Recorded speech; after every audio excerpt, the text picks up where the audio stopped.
Hi guys, good morning. दोस्तों, आज हम क्लास 10th की प्रश्नावली 13.3 का क्वेश्चन नंबर 6 को सॉल्व करेंगे। तो क्वेश्चन नंबर 6 से हमारा बिमाओ 5.5 centimetre into 10 centimetre into 3.5 centimetre वाला एक घनाभ बनाने के लिए 1.75 सेंटीमीटर व्यास और 2 mm मोटाई वाले कितने चांदी के सिक्कों को पिघलाना पड़ेगा। तो दोस्तों, क्वेश्चन हमारा ये कह रहा है, जो चांदी के कुछ सिक्के हैं जिसे पिघला करके एक घनाभ जो है उसे तैयार करना है। ये दोस्तों हम आपको एक आकृति को दिखाते हैं। तो मान लीजिए दोस्तों, ये हमारी कुछ सिक्के हैं, ये हमारी कुछ चांदी के सिक्के हैं और इस चांदी के सिक्के का व्यास, ये व्यास जो है वो दिया हुआ है 1.75 सेंटीमीटर और मोटाई, मतलब ये सिक्का जो है उसकी मोटाई h बराबर जो है वो दे दिया गया है 2 mm। दोस्तों, यहाँ पे सिक्का का ऊंचाई जो है ये 2 mm दिया गया है और ये चांदी के कुछ सिक्के हैं। तो चांदी के सिक्कों की संख्या दोस्तों यहाँ पे मुझे मालूम नहीं है। तो सबसे पहले तो हम चांदी के सिक्कों को संख्या को n मान लेंगे, चांदी के सिक्के के संख्या को हम n मान लेंगे और फिर इसे पिघला दिया जाता है और ये हमारा घनाभ बनाया जाता है, जिसकी लंबाई जो है वो 5.5 सेंटीमीटर है, चौड़ाई 10 सेंटीमीटर है और ऊंचाई जो है ये 3.5 सेंटीमीटर दिया गया है। तो दोस्तों, चांदी के सिक्कों की संख्या का आयतन बराबर हो जाएगा हमारा घनाभ का आयतन। तो दोस्तों, यहाँ पे हम चांदी के सिक्कों की संख्या को सबसे पहले n मान करके क्वेश्चन को सॉल्व करते हैं। माना कि चांदी के सिक्कों की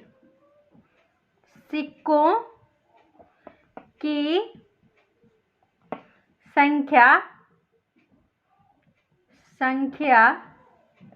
बराबर n है। अब दोस्तों देखिए, सिक्कों का व्यास तो हम लिख लेते हैं, तथा सिक्कों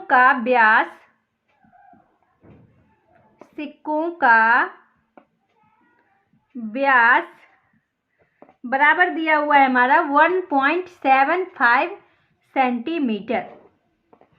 तो व्यास दिया हुआ है दोस्तों, हम इससे हम त्रिज्या निकाल लेंगे।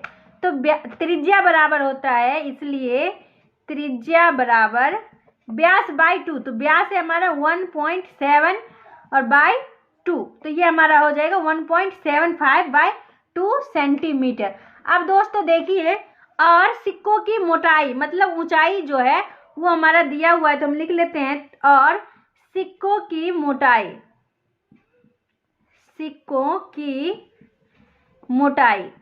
मोटाई बराबर 2 mm दिया हुआ है, 2 mm। दोस्तों यहाँ पे देखिए, सब जो है वो सेंटीमीटर में है और ये जो है हमारा mm में है, तो इसे हम दोस्तों सेंटीमीटर में बदल लेंगे। तो देखिए दोस्तों, चूंकि 10 mm बराबर होता है हमारा 1 सेंटीमीटर, इसलिए 1 mm बराबर हो जाएगा हमारा 1/10 सेंटीमीटर। हमें यहाँ पे चाहिए 2 mm बराबर, तो ये हमारा हो जाएगा 2 इंटू 1/10 सेंटीमीटर। तो ये हमारा हो जाएगा दोस्तों, तो ये हमारा हो जाएगा 2/10 सेंटीमीटर। तो इसे हम लिख लेते हैं 2 इंटू 1/10 सेंटीमीटर बराबर हो गया हमारा 2/10 सेंटीमीटर। अब दोस्तों देखिए, अब घनाभ की लंबाई बराबर दिया हुआ है हमारा 5.5 सेंटीमीटर तथा चौड़ाई बराबर दिया हुआ है 10 सेंटीमीटर और ऊंचाई बराबर जो है वो हमारा दिया हुआ है 3.5 सेंटीमीटर। तो दोस्तों हम लंबाई को L से सूचित करते हैं, चौड़ाई को B से और ऊंचाई को हम H से सूचित करते हैं दोस्तों। तो अब दोस्तों देखिए यहाँ पे क्वेश्चन के अनुसार सिक्कों को पिघला करके घनाभ बनाया जाना है। तो यहाँ पे तो N चांदी के सिक्कों की आयतन बराबर हो जाएगा हमारा घनाभ का आयतन बराबर घनाभ का आयतन। अब दोस्तों देखिए n इंटू सिक्कों की संख्या जो है उसको हमने n मान लिया है। तो n इंटू सिक्का जो हमारा होता है वो बेलन के आकार का होता है। किसके आकार का होता है? बेलन के आकार का होता है। तो बेलन का यहाँ पे हम आयतन का सूत्र लगा देंगे। तो यहाँ पे बेलन का आयतन होता है पाई r स्क्वायर h इक्वल जो है घनाभ का आयतन होता है वो होता है हमारा लंबाई गुने चौड़ाई गुने ऊंचाई। अब दोस्तों देखिए n इंटू 22/7 इंटू r जो है वो हमारा सिक्कों का आयतन जो है वो दे दिया गया है 1.75/2 इंटू 1.75/2 इंटू h जो है वो हमारा निकला है 2/10 इक्वल है तो हम इक्वल दे देंगे। और लंबाई हमारा घनाभ का लंबाई वो है 5.5 इंटू चौड़ाई है 10 इंटू ऊंचाई जो है वो हमारा है 3.5। तो हम यहाँ पे 3.5 लिख देंगे। अब दोस्तों देखिए हम यहाँ पे दशमलव को हटा लेते हैं।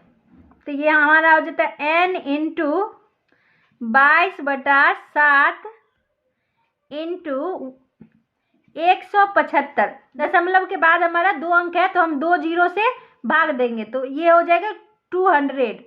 तो ये हमारा 175/200 इंटू ये भी हमारा हो जाएगा 175/200 इंटू 2/10 इक्वल हो जाएगा हमारा 55/10। दशमलव के बाद 1 अंक है तो 1 जीरो से हम भाग दे देंगे इंटू 10 इंटू ये हमारा हो जाएगा 35/10। अब दोस्तों देखिए जहाँ जहाँ कटने वाला है वहाँ हम काट लेते हैं। तो सबसे पहले देखिए 2 से 100 100 दूना 200 तो 2 से हमारा ये कट गया। अब देखिए 100 दूना 200 और ये हो गया 11 दूना 22। अब दोस्तों देखिए इसको हम 5 से काट लेते हैं तो 5 तिया 15 और यहाँ पे बच गया 2 और 5 25 तो ये हो गया 35 और 100 को हम काट लेंगे तो ये हो जाएगा हमारा 20 5 100। अब दोस्तों देखिए इसको हम फिर काट लेंगे तो ये हमारा हो जाएगा 5 तिया 15 और 5 25 तो ये हो जाएगा 35/20। अब दोस्तों देखिए ये हमारा फिर कट जाएगा तो 5 7 35 और 5 चौक 20। अब दोस्तों देखिए इसको हम फिर काट लेंगे तो ये हमारा हो जाएगा 5 7 35 और 5 चौक 20। अब फिर दोस्तों देखिए 7 से हमारा 7 कट गया। अब दोस्तों देखिए ये हमारा बच गया। अब दोस्तों इसको भी हम काट लेते हैं तो ये हमारा 10 से 10 कट गया और 5 7 35 और 5 दूना 10। अब दोस्तों देखिए यहाँ पे बच गया n इंटू 11 इंटू 7 और बटा में बच गया 4 इंटू 10।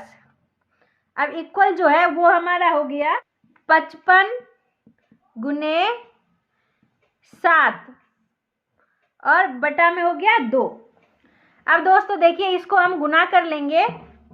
अब दोस्तों देखिए n इंटू 11 सते 77 बटा में हो जाएगा हमारे 4 चौका 16 16 दाएं 160 इक्वल जो है ये हमारा हो जाएगा 55 सते तो 7 5 35 के 5 हाथ में 3 7 5 35 3 38 तो ये हो जाएगा 385/2। अब दोस्तों देखिए इसको हम तिरछा गुना कर लेते हैं तो ये हमारा हो जाएगा n इंटू 77 इंटू 2 बराबर हो जाएगा हमारा 385 इंटू n इंटू 77 इंटू 2 बराबर हो जाएगा 385 इंटू 160। अब दोस्तों देखिए ये हमारा हो जाएगा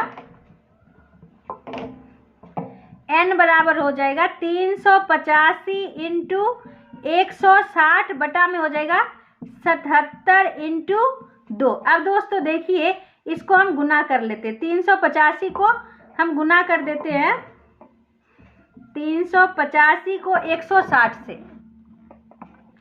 160 से। अब दोस्तों देखिए 0 0 0 और 8 6 25 30 के सुनना हाथ में 3 8 6 48 और 3 51 के 1 हाथ में 5 और 36 का 18 18 5 23। अब दोस्तों देखिए इसको हम गुना कर लेंगे तो ये हो जाएगा 5 और ये हो जाएगा 8 और ये हो जाएगा 3। अब इसको हम जोड़ लेते हैं 0 0 5 1 6 8 3 11 11 के 1 हाथ में 1 3 2 5 5 1 6। तो ये हमारा आ गया 616 पे 2 0।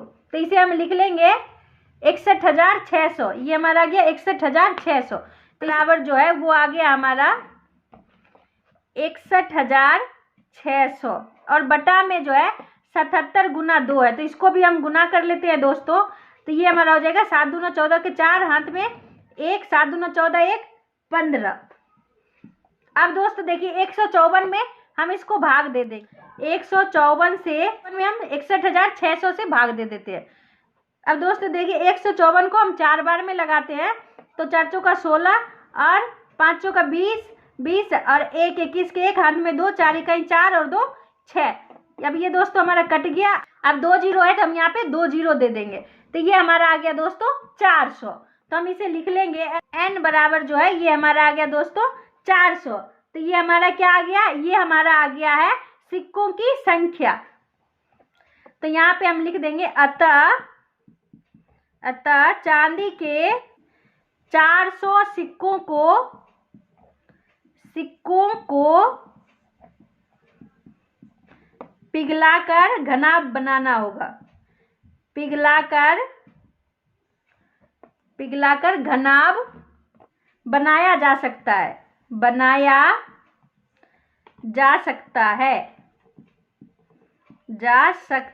है आंसर। तो अगर ये वीडियो आपको पसंद आई हो तो लाइक एंड सब्सक्राइब जरूर करें दोस्तों। बाय।